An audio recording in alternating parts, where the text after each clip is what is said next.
Thank you, everybody, and welcome. The authority of political and academic institutions over musical values can offer a sometimes too consistent and perhaps static experience of music listening and performance. An outcome of that static experience can be the alienation of musicians and music audiences from the connections between artists, society, politics, and economics. This tends to reduce the scope of music performance to large categories, such as classical or popular, which exclude complex aesthetic particularities from musical discourse and public engagement. Today, we would like to offer our perspective of these three works for flute and piano from a performance-minded and historical point of view. This will include an examination of the context in which these pieces were written and of the relevant connections between society, art, culture, politics, and economics that surrounded the composers Paul Hindemith, Francis Poulenc, and Ota Taktakishvili between the early 1920s and late 1960s in Germany, France, and Russia. The structure of our recital will be defined by three elements around which we will present each piece. The first one, in the voice of my friend and collaborator Teresa Díaz, will contain a general description of musical elements that make up these pieces. And we hope that that will contribute to your experience while you engage in listening to the piece. The second part of the presentation is our performance of each piece. And in the third part, we will offer a broad but critical look into the social-historical moment in which each composer lived, and how it relates to their personal and musical choices. Citing one of 20th century most relevant philosophers of music, for the first of several times throughout this presentation, Theodor Adorno, quote, "While working internally through their experiences with the world, in the subconscious, so to speak, they could write music that, if followed a subjective urge, could register not just their personal feelings, but also the general experience of their society. Hence, we aim to have a room full of engaged music participants, performers, and listeners. And we invite you to contemplate and reflect on the quality and meaning of our contemporary musical values and how they may have been shaped by musical and academic institutions over the past 100 years.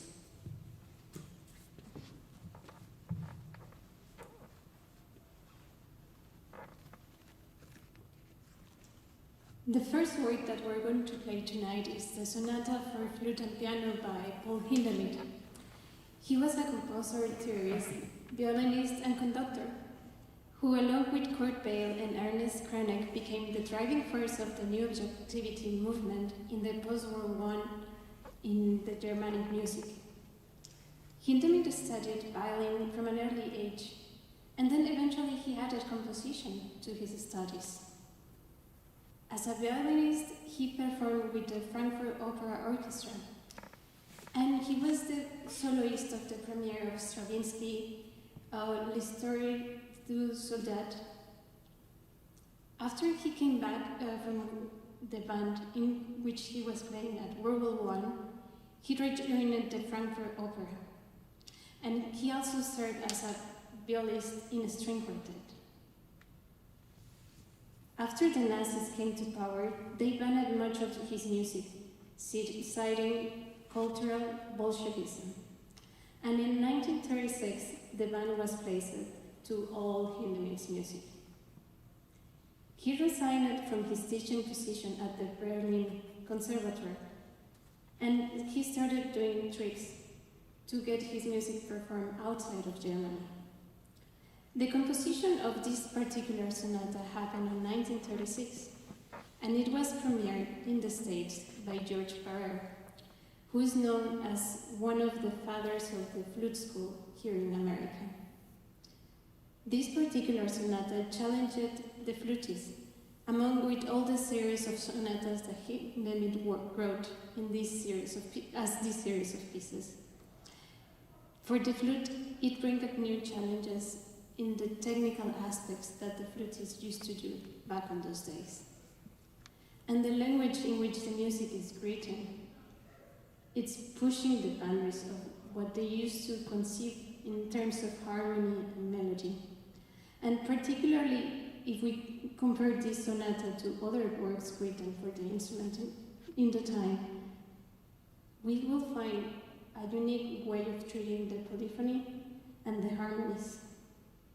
This is a three-movement work in which, along with the other sonatas that we will play tonight, it features this characteristic of having a fast, slow, and then a fast movement.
Question?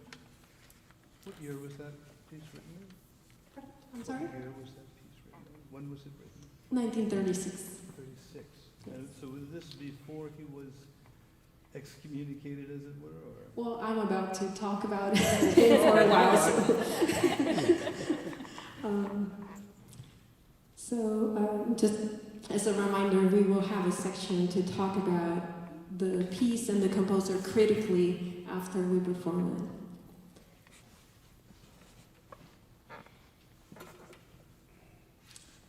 it. Hinnemit's chamber works are usually performed in an academic setting, such as this one.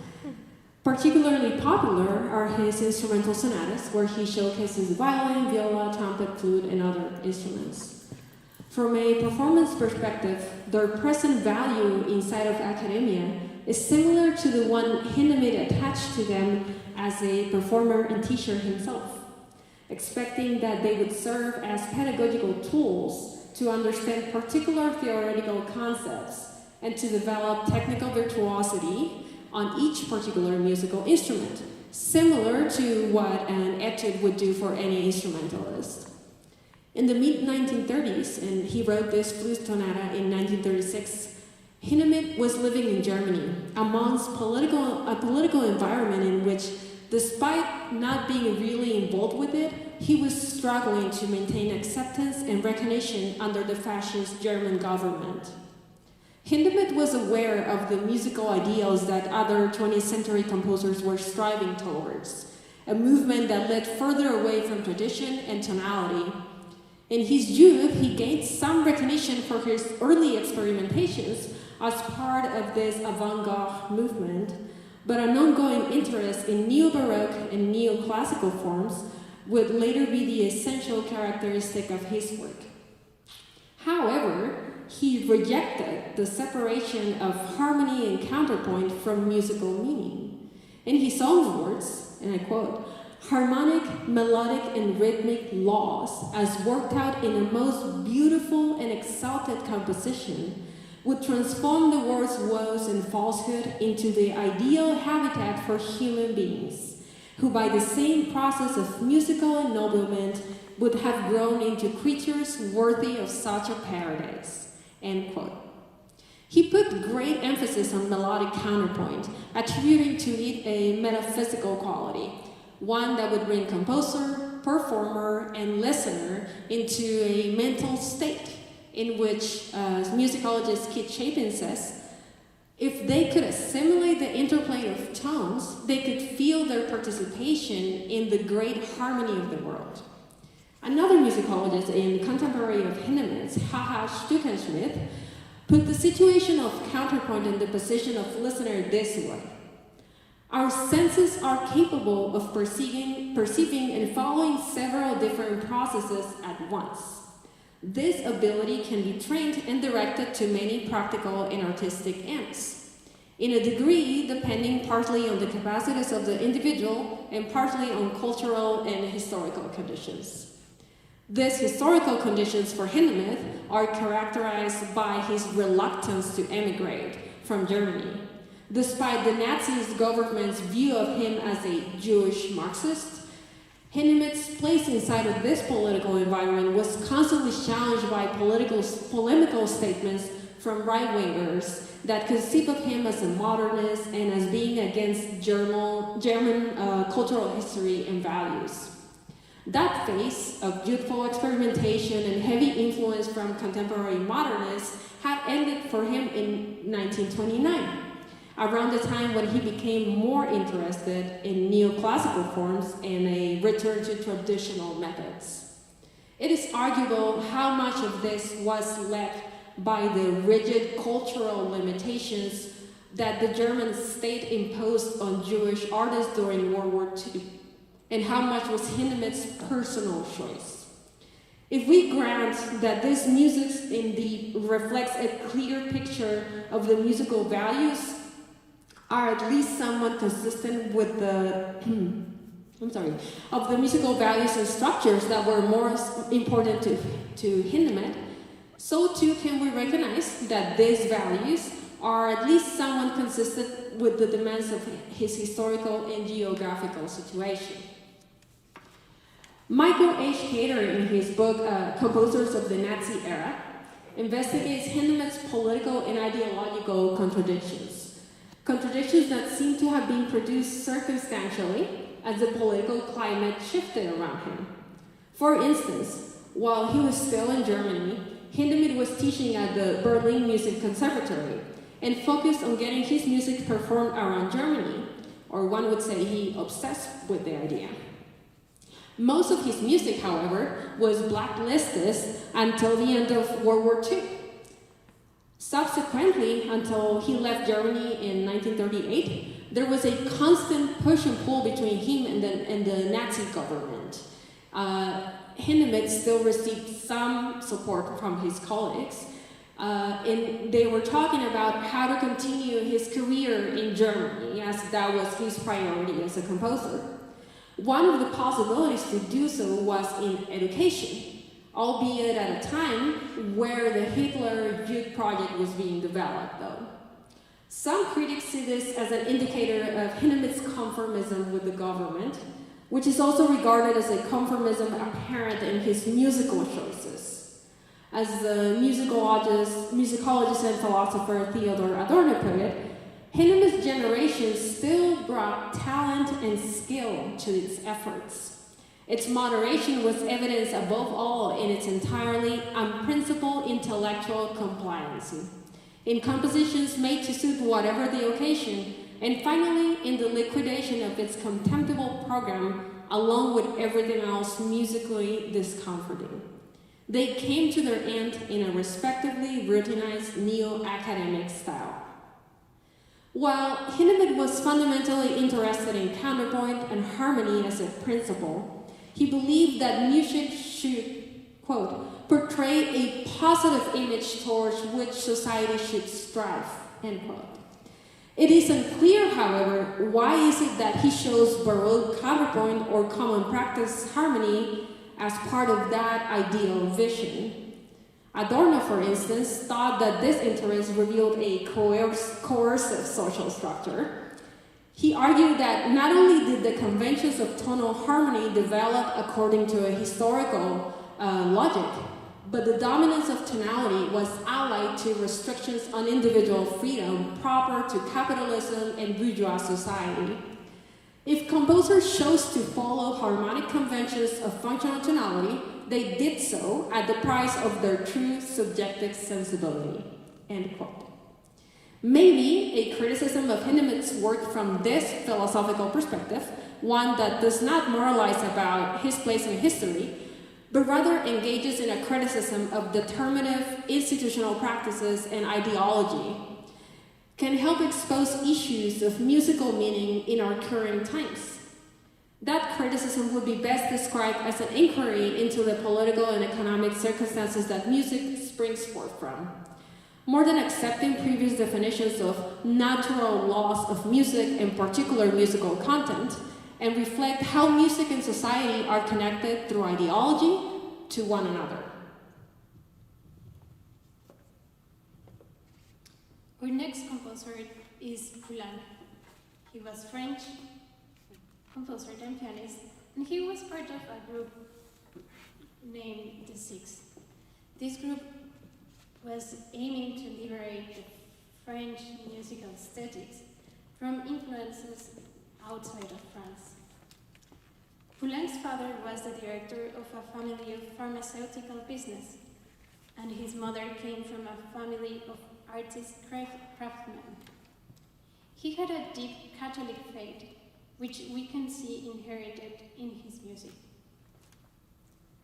Poulenc's mother introduced him to playing piano at the age of 5, and then he was thinking and trying to pursue education at the conservatory. But the war and the early death of his parents kind of upset all the plans that he had. Poulenc studied piano privately for a few years, and then he started to get his music performed in important venues. About a few years after this, in 1947 and 48, he did his first trips to the United States, in which he was getting some of his pieces premiered and he was playing concertos. This sonata that we're going to play next was written in 1957, and it seemed to solidify Poulenc's connection with the United States. This sonata was dedicated to the memory, of Elizabeth Sprague, who was one of the American chamber music patrons of the College Foundation. They got in touch with Poulenc in 1956 and offered him a commission for a piece for chamber music. And Jean-Pierre Rampal, who was a well-known flutist, gave the unofficial premiere of this work, and Poulenc was playing the piano. And in one of the letters, Jean-Pierre Rampal says the following: "You know, you've always wanted me to write a flute sonata. Well, I'm going to," he said. "And the best thing is that the Americans will pay for it. I've been commissioned by the College Foundation to write a chamber piece in memory of Elizabeth College, who I never knew, so I think the piece is yours."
While Hindemith seems to be a product of a social and political system changing around him, leaving him to reconcile his own contradictions, Francis Poulenc was more of a participant in the political world, outside of his compositional world.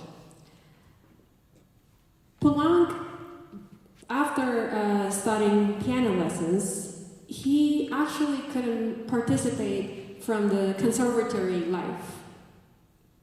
He enlisted in the army instead. But as musician and music historian Leslie Sprout notes in her book, Musical Legacy of Wartime France, quote, Poulenc had a much easier time as a soldier in the French army than most of his fellow composers. So you can imagine what that means, right? Instead of being forced to sit idle in a field during months of tense anticipation, Poulenc was sent on a goodwill tour by the Administration of Fine Arts with baritone Pierre Bernard to give concerts in January and February 1940 in Portugal, Italy, and Switzerland, end quote. Just as his bourgeois background and his modern lifestyle created tensions for him, so too was his musical interest polarized between tradition and modernity. Quote, he too experienced tensions between the universal or outside influences and the national, the pull of the present and the nostalgia for the past, and the attraction of popular and elite art. Like other young composers of this period, Poulenc was fully cognizant of all of these contemporary intellectual conflicts, which informed his work in the 20s and would help to determine his stylistic and political direction in the 30s, end quote. Poulenc was well aware of the political contradictions of his time, and as part of Les Six, the composers group, he tended to be more to the conservative side than the extreme radical, such as the work of his contemporaries of the Second Viennese School. Musicologist Jane Folker, situates them as, quote, part of the post-war rebellion, but equally part of its subsequent search for answers to questions that had been posed by the war, as well as by the political polarization that followed. Powerful cultural and intellectual tensions subtended their innovations in musical style, innovations that are not fully explicable in terms of the internal development of the musical language itself, end quote. Folker goes on to describe Poulenc as being most musically similar to Igor Stravinsky, sharing with Hindemith the tendency to look back in history and rearrange his musical ideas to frame them inside of past compositional techniques and forms. The difference is that, quote, for Poulenc, as opposed to Stravinsky, the past was not a foreign object to appropriate, or a challenging technical construct, but rather a part of his own identity. Poulenc deftly captured the 18th century ironic, cutting humor in order, incisively, to criticize his culture, often evoking the 18th century's greater freedom in sexual mores as a commentary on his own day, end quote. Many of his humoristic representations of traditional conservative musical references, and even some of the folkloric patterns, give a sense of nostalgia with a touch of sarcasm and irony, instead of serving as an homage to their original form. So he's mocking this past in a way in his music. Or instead of giving a statement of purity in nature, as would be more common in, say, Hindemith's work. In an analysis of Poulenc's music and political views, the consistent element that prevails is precisely the contrast between the two social worlds that he was part of. A contrast that was underscored by his internal struggle caused by discovering his homosexuality as a Frenchman in the 1930s. Poulenc found himself marginalized. He was criticized by the left and by the right at the same time, just as Hindemith was. His financial situation, despite coming from a wealthy family, he ran out of money, So his financial situation was not very good, and he suffered periodically from depression that actually caused him to be institutionalized. After the 30s, Poulenc had to rely on commissions, lectures, and concerts for income, just as many other composers did at the time. In fact, Poulenc shared a patron with Nadia Boulanger, as both were supported by the Princess Edmond de Polignac. Adorno wrote in 1949, quote, "Patron and artist, who always had a precarious relation, are mutually estranged. The patron has no relationship whatsoever to the work, but he still commissions it as an exception, as an instance of that cultural obligation that itself proclaims the neutralization of culture. For the artist, however, the fixing of deadlines and specific occasions suffices to extinguish the spontaneity required by the emancipated capacity for expression." End quote. Adorno's concern with autonomy and freedom in art is well supported, with numerous examples throughout the history of music, but reflected so clearly in the current situation of music as it survives almost solely as an industry. Even for Poulenc, his sonata for flute and piano gives a clear example of the separation between the patron and the content of the work, just like my friend Teresa said. He didn't even know the person for whom the piece was dedicated, so he wrote it instead because it was a commission and it was paid by the Americans, right? From an academic standpoint, Poulenc's experience may be more familiar to ours than Hindemith's, as musicologist Volker describes when referring to Les Six. Most of the members of the group did share a common educational experience. They had attended the Conservatoire and some the Scola as well, music school, either before or during the war. This meant that they were well versed in music history, for not only was it stressed at the school, but this was the first generation to experience the required courses in music history introduced by Fauré in 1905. End quote. Poulenc existed in a social world where music academia was establishing itself much more strongly in the Western world, as we know it now, and where differences in politics or ideas of musical greatness were sometimes neutralized by the institutionalization of music and musicians inside of the conservatory. Hopefully, this general sketch of Poulenc can help us understand that element of his compositions may be a reflection of changing social relations between patron and artist, and the then new modernist development of a music historical canon.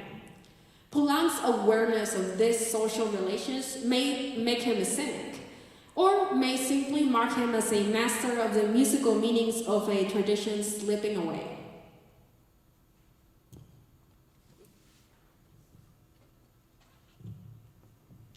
The last piece from this concert is by Otar Taktakishvili.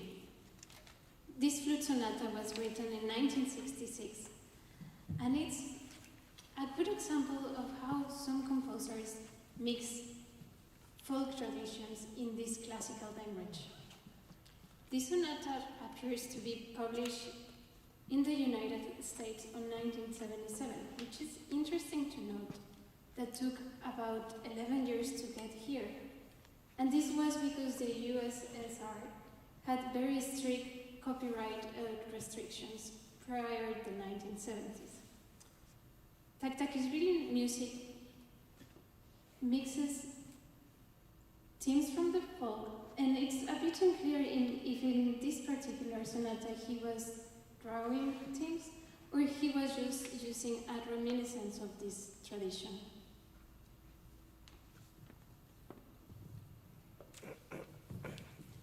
Otar Taktakishvili lived his whole life in Tbilisi, in the Republic of Georgia.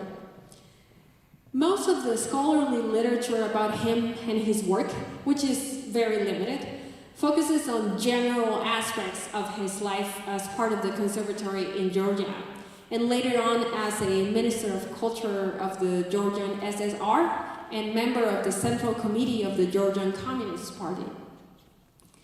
His activity as a composer, teacher, and bureaucrat in the USSR is, as far as we can see, closely related to his musical choices, almost impossible to separate. However, musical choices for composers inside of the USSR, even after Stalin's death, were primarily limited to the cultural priorities of the state. As Robert Slusser wrote in 1956, quote, "Contemporary Soviet policy in music found its fullest and clearest expression in a resolution of the Central Committee of the Communist Party dated February 10, 1948. This resolution, which it's a law, called on Soviet composers to write music with an explicit program or text based on easily recognizable melodies, the compositional and harmonic principles of Russian folk music, and the aesthetic tradition of the 19th century Russian classical composers. Music, in other words, which could be made to serve the political ends of the Communist Party." End quote. It is unclear in the literature how much Taktakishvili personally engaged with the ideals that he represented by becoming a minister of culture, but he was seemingly respected throughout his career, the subject of praise by some critics, and he received multiple prizes from the USSR. There is, however, heavy influence from the USSR policies on music on his statements and priorities as he reacted to the aesthetics of Western art in the 60s. His position as the secretary of the National Composers Soviet for the USSR during this period makes it very difficult to separate any of his personal views from his professional and political ones. In that official capacity, in the late summer of 1960, he was invited to participate in a conference of composers in Canada, and I quote, when he was talking about serialism, he said, "I have the impression that we are dealing with only dry computations and calculations and figures. When you discuss serial music at great length, you are inclined to overlook the true vocation of music, its task to influencing and acting on human sentiments, human emotions, and the human soul." End quote. Taktakishvili often praised composers who would demonstrate their inclination for tradition. Talking about a composer in Azerbaijani, he said, "Comrades, in the person of Kara Karayev, we have a wonderful, talented composer who is well aware of folk principles, putting the folk heritage into practice in his music. A composer with his own style, proficient in all modern means of musical expressiveness. On behalf of my delegation, I would like to express general delight at his ballad, Seven Beauties. We are surprised that such a splendid, outstanding piece has not yet been staged in the Bolshoi Theater of the USSR." End quote. In general, Taktakishvili's musical works are aesthetically consistent with the musical ideas of the USSR, that music should represent a proletarian culture, newly manufactured just like the neoclassicism of Western Europe, that was theorized explicitly through state-supported means and defined by bureaucrats as the only musical possibility. Reflections of Russian folk music and his rejection of the modern tendency and its abstract or unrecognizable melodies are evident in this sonata for flute and piano that we're going to play. Even when dissonance does play an important role, it does not do so as a central component of tonal structure, but instead as a rhythmic element that does not compete with the references to traditional Russian music throughout the piece. In this way, Taktakishvili's use of dissonance has less to do with the dissonances of German expressionism in the 20th century than it does with Monteverdi's Seconda Practica at the turn of the 17th century. Similar to Poulenc's and Hindemith's approaches, Taktakishvili looks back into the musical past to create the musical present. Each share the desire to create a new version of the musical world that already exists, rather than to follow modernist tendencies that lead to a radically different listening experience. It is important to note, when we can, that modernism and its other, traditionalism, go hand in hand, and that social and institutional power, the positions of composers in society and history, can itself be a part of musical meaning. It is still, as performers and as listeners, our job to create and discuss musical meanings critically by trusting ourselves to use our individual power to listen, to reason, and to discuss with one another.